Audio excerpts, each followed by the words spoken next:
Hey guys, it's Frito here for your Overwatch. We got a new patch to the PvP beta, but I also wanted to remind everyone that this probably is going to be the last patch, and the beta is scheduled to end on May 17th, which is just 4 days away. Next Tuesday, the beta is going to go down, and we don't know when beta 2 is going to begin or how long of a gap we'll have without Overwatch 2.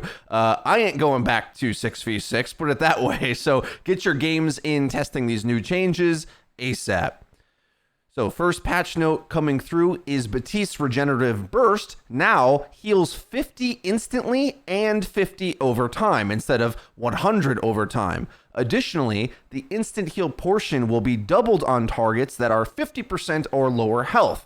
Wow. So if you are healing a tank who is on chip health, they're going to get double that value, which is pretty intense. Please note that we are aware of an issue where this ability is not updated on the hero information screen. No longer heals Baptiste for double, however. The devs explained this change helps reinforce Baptiste as a support hero that can save allies in clutch moments.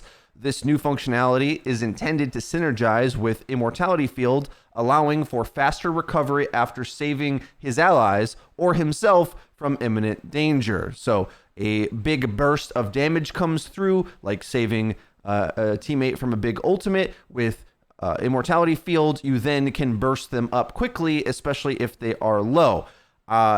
Pretty insane how strong this is. I always thought it was weird that an ability called Regenerative Burst was a heal over time. A little bit silly that that didn't line up. So healing instantly is quite good, and having a bit of a skill ceiling on when you time it is quite interesting to me, where you want to try to use it on low teammates or on yourself when you are low in order to get more out of it. So will make Baptiste tankier, and is another example of backlines being able to survive aggression, I'd say. So a strong change to Baptiste, who didn't really have too much of a place in terms of power level for Overwatch 2 thus far, and this will certainly help him be more competitive.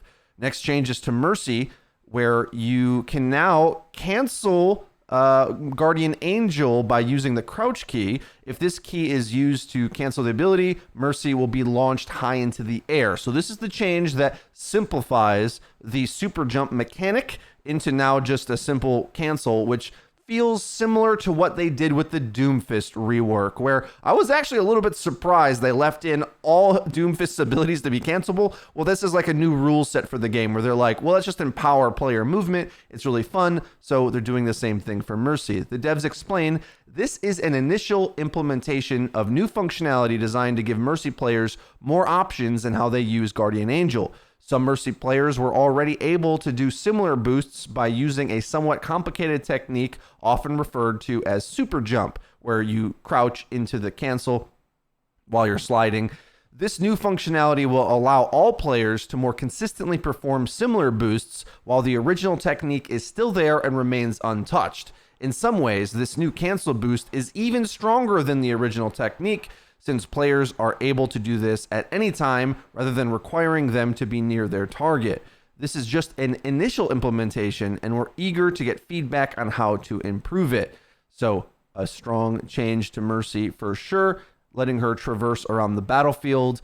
I think the ceiling of this to get Mercy in the game significantly should boost the character now that everyone can do it. And I'm just thinking of all the positions that you can get to as a support in Overwatch 2, getting away and scurrying away. This can be quite good on a lot of characters, especially the pocket DPS. She typically wants to be on their off angles. One that might eventually come into the meta game to be attached to Mercy may be Sojourn, who has her railgun primary fire rate increased from 13 to 15 shots per second, and the railgun maximum ammo has been increased from 40 to 45.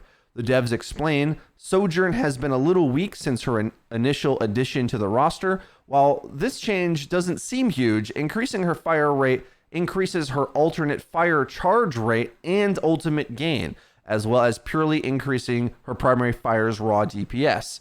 Whenever a weapon's rate of fire increase, it also changes how quickly the weapon will drain its magazine and run out of ammo, or increasing her ammo count to compensate for this.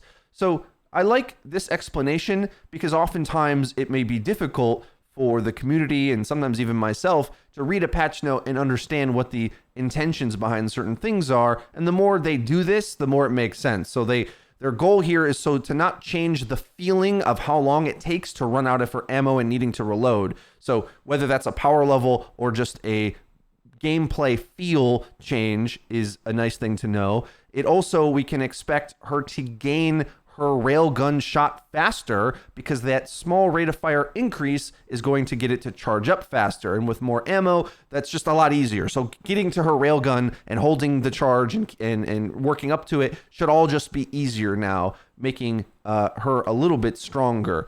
I think there's also just the truth that maybe Sojourn doesn't have her meta right now. And what we might want to be careful of is trying to overbuff a character into a meta that maybe just doesn't really fit her playstyle. But, you know, of course, they want the new character to be good. So I would imagine they keep buffing her for some time. That's it for this short little patch. I would expect there to not be much more in terms of changes to Beta 1. Get your games in before the beta is scheduled to close on the 17th. That's been it for me, guys. If you enjoyed the video, please be sure to leave it a like, and don't forget to subscribe. I've been Frito for your Overwatch. See you guys next time.